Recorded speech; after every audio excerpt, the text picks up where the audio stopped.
Why did you change the name of the upcoming album? I've read that it's supposed to be 27, but it will be the House of Zef. We were going to call it 27 a long time ago because we wanted to make 27 songs. And then we started working with different artists, our favorite artists from South Africa. Then we noticed, this is not the right name. And we met all these dope rappers, and Moonchild, we've always wanted to do our last album with it. And the House of Zef is all of us. It's our crew. So we thought that's a name that contains, it's the right name.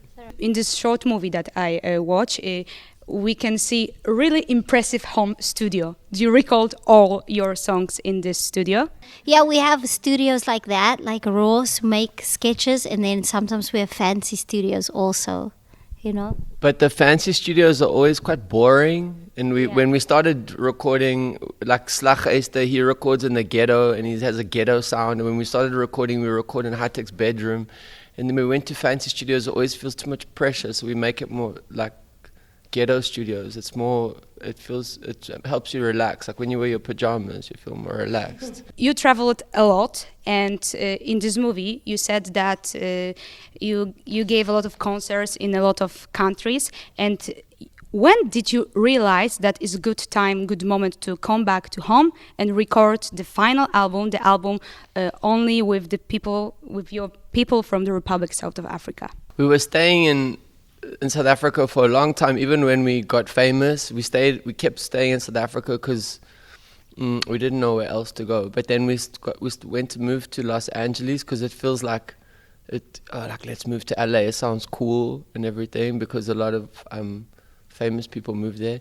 But then we got bored because it's very like we didn't. We met Lil Two Hood there, but she's from New York originally.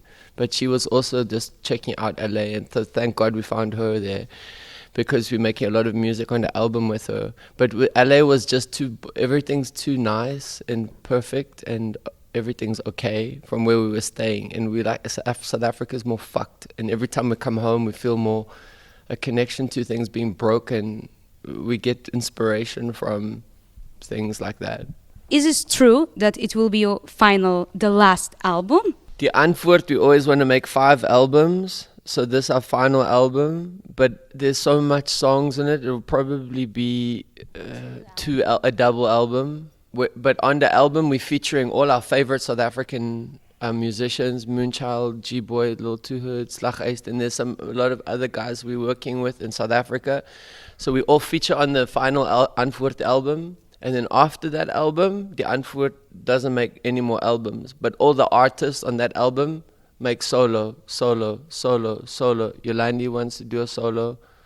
G-Boy's doing a solo. Slag is to do a solo. We're all going to do solo albums and then take it from there. But Die Antwoord, we always wanted to make 5. So, and go, and then, because we make music that people, it's like a limited edition. Not just, we're not into making money and getting bigger and bigger and bigger. We just want to make it perfect and beautiful. And then, like a limited edition experience. Whenever we get an opening act, they say they try to get us opening acts. We like Moonchild. Only Moonchild. She's our favorite South African artist. She's huge in South Africa. When we first heard her, we were like, ugh. Even the first I heard her on a song, she just went, yeah, bro. And I was like, that's all she said. I was like, her voice is so mwah. And then we're like, who the fuck is this? And then we met her, we're like, ugh, big fans. And now we're lucky to work together. She's the biggest superstar in South Africa, the most coolest. Yeah, she's the best. Yeah, and these guys are coming up. No one knows about these kids, but they know about him now. He did his video and went poof. Everyone's singing that, please don't take me for the puss. It's very rude in South Africa to say that. It's very maximum rude, like curva level rude. But everyone's singing it and they love it. It makes it something rude sound so beautiful. What do you think about our Polish audience?